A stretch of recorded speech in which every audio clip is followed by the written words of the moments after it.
మాజీ ముఖ్యమంత్రి వైఎస్ఆర్సీపీ అధినేత వైఎస్ జగన్మోహన్ రెడ్డి శ్రీకాకుళం జిల్లా పర్యటనకు బయలుదేరారు. కాసేపట్లో విశాఖ ఎయిర్పోర్ట్ కు చేరుకుంటారాయన. అక్రమ కేసులో అరెస్ట్ అయ్యి అంపోలు జైల్లో ఉన్న మాజీ మంత్రి డాక్టర్ సీదిరి అప్పలరాజును పరామర్శిస్తున్నారు. రెడ్ బుక్, రాజకీయ కక్ష సాధింపులు, డైవర్షన్ కుట్రలో భాగంగా అప్పలరాజుపై కూటమి సర్కార్ అక్రమ కేసు బనాయించి వేధిస్తోంది. ఈ నేపథ్యంలో అప్పలరాజును ఆయన కుటుంబ సభ్యులను పరామర్శించి ధైర్యం చెప్పనున్నారు అధినేత వైఎస్ జగన్. ప్రత్యర్థుల ఎదుగుదలను సహించలేక చంద్రబాబు ప్రభుత్వం రాజకీయ కక్ష సాధింపులకు పాల్పడుతోంది. రెడ్ బుక్ విధానాల పేరుతో బలహీన వర్గాలకు చెందిన బలమైన నాయకులను అణగదొక్కే ప్రయత్నం చేస్తోంది. దీనిలో భాగంగానే మత్స్యకార సామాజిక వర్గానికి చెందిన మాజీ మంత్రి, వైద్యులు సీదిరి అప్పలరాజు కుటుంబాన్ని టార్గెట్ చేసిందనే ఆరోపణలు వెలువెత్తుతున్నాయి. కూటమి ప్రభుత్వం అధికారంలోకి వచ్చిన తొలి రోజు నుంచే అప్పలరాజుపై వరుస కేసులు నమోదు చేస్తూ వేధింపులకు గురి చేస్తోంది. ఇప్పటికే పలు కేసులు పెట్టినా ఆశించిన ఫలితం రాకపోవడంతో ఇటీవల కాశీబుగ్గలో జరిగిన ఒక రోడ్డు ప్రమాదాన్ని హత్య కేసుగా మార్చి మాజీ మంత్రి అప్పలరాజును అరెస్ట్ చేశారు. ఈ నేపథ్యంలో మాజీ ముఖ్యమంత్రి వైఎస్ జగన్మోహన్ రెడ్డి శ్రీకాకుళంలోని సబ్ జైలుకు చేరుకుని ములాఖత్ ద్వారా మాజీ మంత్రి సీదిరి అప్పలరాజును కలిసి ఆయనను పరామర్శిస్తారు. వైఎస్ జగన్ శ్రీకాకుళం పర్యటనపై కూటమి ప్రభుత్వం ఆంక్షలు పెట్టింది. జనం రాకుండా అడ్డుకునేందుకు ప్రయత్నాలు చేస్తోంది. పోలీసులను ఉసిగొలిపి కుట్రలకు తెరతీసిన చంద్రబాబు సర్కార్ YS Jagan rally, road show, బహిరంగ సమావేశాలకు అనుమతి నిరాకరించింది. కాన్వాయ్ 8 వాహనాలకే అనుమతి అంటూ నిబంధనలు పెట్టింది. వైఎస్ జగన్కున్న ప్రజాదరణ చూసి ఓర్వలేకపోతున్న బాబు సర్కార్ ఆయన పర్యటనకు అడ్డంకులు సృష్టించే ప్రయత్నాలు చేస్తూనే వస్తోంది. ప్రభుత్వం ఎన్ని ఆంక్షలు పెట్టినా వచ్చే జనాన్ని మాత్రం ఆపలేరంటున్నారు వైఎస్ఆర్సీపీ శ్రేణులు. రైట్, ప్రస్తుతం పోలీసుల ఆంక్షలపై మరింత సమాచారం మా ప్రతినిధి అనిల్ అందిస్తారు. అనిల్, చెప్పండి, మాజీ ముఖ్యమంత్రి వైఎస్ జగన్మోహన్ రెడ్డి తాడేపల్లి నుంచి బయలుదేరినట్టుగా ఇంతకు ముందే మనకు అప్డేట్ అందింది. ఏ సమయం కల్లా ఆయన విశాఖ చేరుకోనున్నారు? మరోవైపు ఆంక్షలంటూ మళ్ళీ తెరపైకి వచ్చింది. సో ఎన్నిసార్లు, ఎన్ని పర్యటనలో పదే పదే ఇదే కుట్రలు చేస్తున్నా చివరికి ప్రజాదరణని తట్టుకోలేక పోలీసులు చేతులెత్తేస్తున్న పరిస్థితులు దాదాపు ఎవ్రీ ట్రిప్లో మనం చూస్తూనే ఉంటాం. అయినా వీళ్ళకి లెసన్స్ నేర్చుకోరా అనే క్వశ్చన్ కూడా వస్తుంది. ప్రస్తుతం ఏం జరుగుతుంది? కేవలం 8 వాహనాలకే కాన్వాయ్ అనుమతి అంటున్నట్టు తెలుస్తోంది. ఏంటి మీ దగ్గర ఇన్పుట్స్?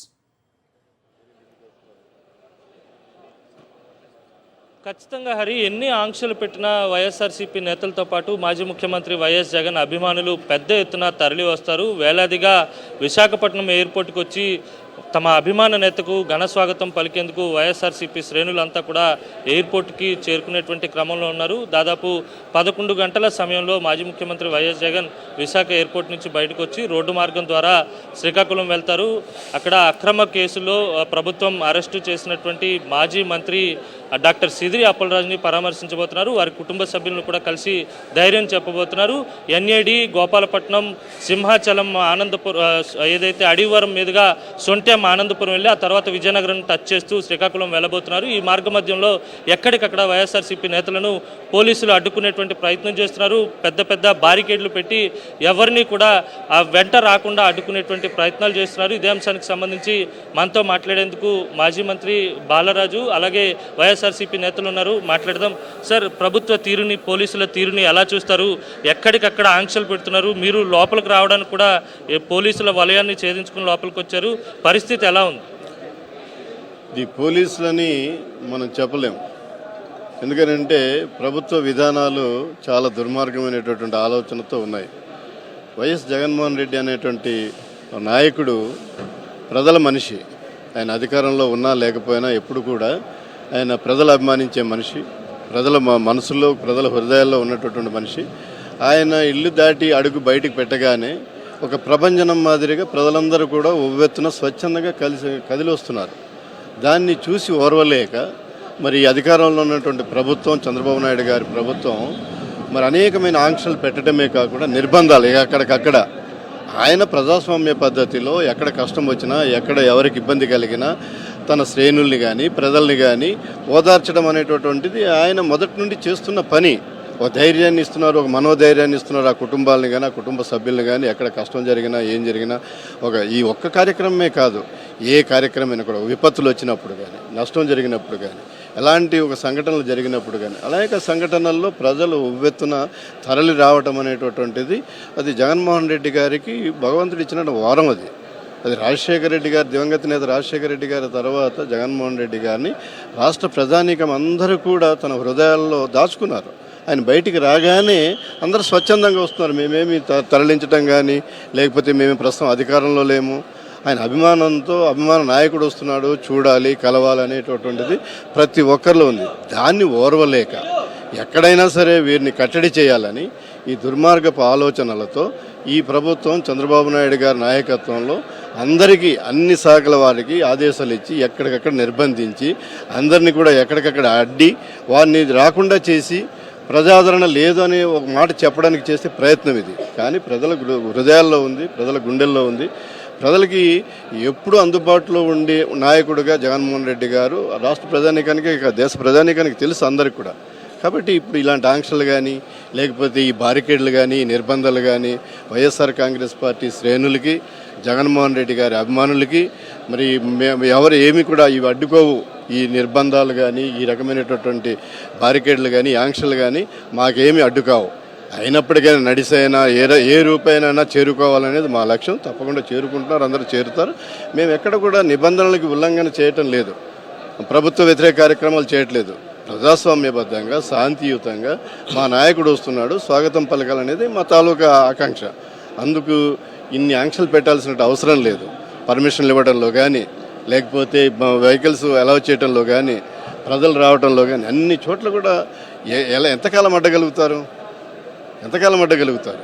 మీరు అధికారాన్ని మీరు చేతిలో పెట్టుకోగలుగుతారు కానీ ప్రజల తాలూకా ఆగ్రహాన్ని మాత్రం అడ్డలేరు. మీ అధికారం దానికి అడ్డు రాదు. మేము వాటిని అన్నిటి కూడా ఛేదించుకొని ముందుకెళ్తామనేటటువంటిది మా శ్రేణుల్లో ఉంది. జగన్మోహన్ రెడ్డి గారు ఆ ధైర్యం కూడా ఇస్తారు మాకు. తప్పకుండా మేము జగన్మోహన్ రెడ్డి గారిని కలుస్తాం. మీరు చెప్పండి, పోలీసుల తీరుని ప్రభుత్వ తీరుని ఎలా చూస్తారు? ఎప్పుడు కూడా శాంతియుతంగానే వైఎస్ జగన్ పర్యటన జరుగుతూ ఉంటుంది. పెద్ద ఎత్తున వైఎస్ఆర్సీపీ శ్రేణులంతా కూడా తరలి వస్తారు. ఇప్పుడు ఆయన వెంట ఎవరు వెళ్లకుండా ఉండేందుకు వాహనాలను, కార్యకర్తలను, అభిమానులను కట్టడి చేసేటువంటి ప్రయత్నం చేస్తున్నారు. ఎలా చూస్తారు? ఆంధ్రప్రదేశ్ రాష్ట్ర రాజకీయాలను చూస్తే జనం కోసం జగన్, జగన్ వెంట జనం, జగన్ కలిస్తే ప్రభంజనం అనేటువంటి తీరులోనే ఉంది. ఇప్పుడు అసలు జగన్మోహన్ రెడ్డి గారి పర్యటనలో ఆంక్షలు ఎందుకు విధించాలి? జగన్మోహన్ రెడ్డి గారు దేనికోసం వస్తున్నారు?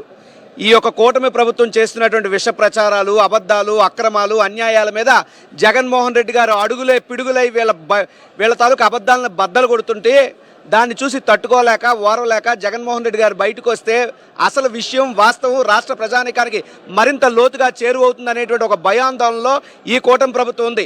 ఎందుకో జగన్మోహన్ రెడ్డి గారు అడుగు బయట పెడుతున్నారంటేనే కూటమి ప్రభుత్వం నిర్బంధాల దిగ్బంధంలో ఆంధ్రప్రదేశ్ రాష్ట్ర రోడ్లను కూడా పద్మవ్యూహాలను పన్ని తమ సాయి శక్తుల కూడా వెచ్చించి రాష్ట్ర ప్రజానీకాన్ని, జగన్మోహన్ రెడ్డి గారి అభిమానుల్ని ఎక్కడికక్కడ అడ్డుకునేటటువంటి పరిస్థితులు చేస్తున్నారు. నేను అడుగుతున్న విశాఖపట్నం పోలీస్ డిపార్ట్మెంట్ని, జగన్మోహన్ రెడ్డి గారి పర్యటనలో ఆయన్ని చూసేందుకు వచ్చే అభిమానుల్ని అడ్డుకోవడంలో పెట్టిన శ్రద్ధలో, ఇంట్రెస్ట్లో, అడ్మినిస్ట్రేషన్లో 10% మీరు మొన్న గిరి ప్రదక్షిణకు పెట్టుంటే అన్ని లక్షలాది మంది భక్తులు ఇబ్బంది పడేవారు కాదు. అంటే పోలీస్ వ్యవస్థని కేవలం రాజకీయాలకు మాత్రమే ఈ రాష్ట్ర ప్రభుత్వం వినియోగిస్తుందని చెప్పడానికి ఈరోజు విశాఖపట్నం ఎయిర్పోర్ట్ దగ్గర జరుగుతున్నటువంటి ఘటన ఒక ఉదాహరణ. ఎక్కడికక్కడ చూస్తే హైవేలన్నీ కూడా ఆపేస్తున్నారు. కనీసం ఒక్క వాహనాన్ని తిరగనిచ్చే పరిస్థితులు ఏమి? ఇది ప్రజాస్వామ్యం కాదా? వైఎస్ఆర్ కాంగ్రెస్ పార్టీ నాయకులు, కార్యకర్తలు భారతదేశ పౌరులు కాదా? రాజ్యాంగబద్ధమైన హక్కులు మాకు ఉండవా? ఏమి మీరేమన్నా సంఘ విద్రోహ శక్తులమా? మేమేమన్నా రెచ్చగొడుతున్నామా? మేము ఎక్కడన్నా తప్పుదోవ పట్టిస్తున్నామా? ఉన్న వాస్తవాన్ని, వాస్తవ పరిస్థితుల్ని రాష్ట్ర ప్రజలకి జగన్మోహన్ రెడ్డి గారి ద్వారా తెలియజెప్పాలనేటువంటి ప్రయత్నం మేము చేస్తుంటే దాన్ని మీరు ఎందుకు అడ్డుకుంటున్నారు? గతంలో జగన్మోహన్ రెడ్డి గారు కాదు, గతంలో చంద్రబాబు నాయుడు గారే ఈ రకమైనటువంటి రెచ్చగొట్టే వ్యాఖ్యలు కానీ, ఆయన సభల్లోనే కొన్ని అవాంఛనీయ సంఘటనలు జరగడం కానీ, అనేక మంది ప్రాణాలు కోల్పోవడం కానీ ఇవన్నీ జరిగినాయి. ఏ రోజు జగన్మోహన్ రెడ్డి గారి మీటింగ్లో ఏది జరగలేదే. వైఎస్ఆర్ కాంగ్రెస్ పార్టీ ఎప్పుడైనా శాంతియుతంగానే ముందుకు వస్తుంది. జగన్మోహన్ రెడ్డి గారు మా అందరికీ నేర్పించింది ఒకటే, ఓర్పుగా, ఓదార్పుగా, క్రమశిక్షణగా మెలగాలన్నటువంటిదే జగన్మోహన్ రెడ్డి గారు మాకు నేర్పించింది. ఆ తీరులోనే మేము ఉంటాం. ఈరోజు మాజీ మంత్రి అప్పలరాజు గారి మీద మీరు పెట్టినటువంటి ఒక అక్రమ కేసుని మేము ఖండిస్తున్నాం. వారి అబ్బాయి మీద మీరు చేసిన కక్ష సాధింపు చర్యలను ఖండిస్తున్నాం. నిజంగా తప్పుంటే చట్టబద్ధంగా వెళ్ళండి. ఆ సంఘటనకి కానీ జస్ట్ ఒక 9 నెలల ముందు కొర్పాం నియోజకవర్గంలో ఒక ఎస్టీ కమిషన్ మెంబరు స్వయంగా కారు డ్రైవ్ చేసి ఒక వ్యక్తి చావుకు కారణమైతే అతని మీద సెక్షన్ 106 ఆఫ్ సబ్ క్లాస్ 1 ఏది డెత్ కాజ్డ్ బై నెగ్లిజెన్స్ అని చెప్పి అదే సంఘటన సిదిరి అప్పలరాజు గారి అబ్బాయికి జరిగితే అతని మీద 10 సెక్షన్లు పెట్టి ఉద్దేశపూర్వకంగా వీళ్ళందరినీ కూడా జైల్లో పెట్టి కస్టోడియల్ టార్చర్ చేయాలనేటువంటి లక్ష్యంతో మీరు వ్యవహరిస్తుంటే దాన్ని తప్పు, అది అక్రమాలు చేయకూడదు, ఈ రకమైన ఇబ్బందులు పెట్టొద్దని చెప్పడానికి జగన్మోహన్ రెడ్డి గారు వస్తుంటే ఆయన చూసేందుకు మేము వస్తే మమ్మల్ని ఇంత ఇబ్బందులు పెట్టాల్సిన అవసరం ఈ ప్రభుత్వానికి ఏమొచ్చిందని చెప్పి ఈ సందర్భంగా చెప్తూ, last but not least, Jaganmohan Reddy గారిని ఆయన అభిమానుల్ని అడ్డుకోవాలంటే అరచేత్తో సూర్యుని ఆపాలనుకోవడమే. దయచేసి అటువంటి దిక్కుమాల కార్యక్రమాలు ఈ కూటమి ప్రభుత్వం కట్టుబెట్టాలని చెప్పి మేము హెచ్చరిస్తా ఉన్నాం. ఇది మొత్తం మీద వైఎస్ఆర్సీపీ శ్రేణులంతా కూడా పెద్ద ఎత్తున ఎయిర్పోర్ట్కి చేరుకుంటున్నాయి. ఎన్ని ఆంక్షలు పెట్టినప్పటికీ కూడా పెద్ద ఎత్తున అందరూ కూడా ఎయిర్పోర్ట్కి వస్తున్నటువంటి పరిస్థితి కనిపిస్తుంది. జై జగన్ నినాదాలతో ఎయిర్పోర్ట్ అంతా కూడా మారుమోగుతున్నటువంటి విజువల్స్ని చూడొచ్చు. ఎక్కడికక్కడ అడ్డుకునేటువంటి ప్రయత్నం చేస్తున్నారు. వాహనాలు కానీ లేకపోతే వచ్చేటువంటి అభిమానులు కానీ, ముఖ్యంగా ఎయిర్పోర్ట్కి వచ్చేటువంటి దారులు అన్నిటిలో కూడా పోలీసులు బారికేడ్ పెట్టి ఎక్కడికక్కడ అభిమానులను నియంత్రించేటువంటి ప్రయత్నం జరుగుతోంది. ఇది ముమ్మాటికి కక్ష సాధింపే. శాంతియుతంగా మాజీ ముఖ్యమంత్రి వైఎస్ జగన్ శ్రీకాకుళం వెళ్తుంటే ఈ అడ్డంకులు ఏంటని చెప్పి వైఎస్ఆర్సీపీ నేతలంతా కూడా ప్రభుత్వాన్ని, పోలీసులను సూటిగా ప్రశ్నిస్తూ ఉన్నారు. హరి, ఆల్రైట్ అనిల్. మరిన్ని అప్డేట్స్ కోసం ఛానల్ ను సబ్స్క్రైబ్ చేయండి. నోటిఫికేషన్స్ కోసం బెల్ ఐకాన్ పై క్లిక్ చేయండి.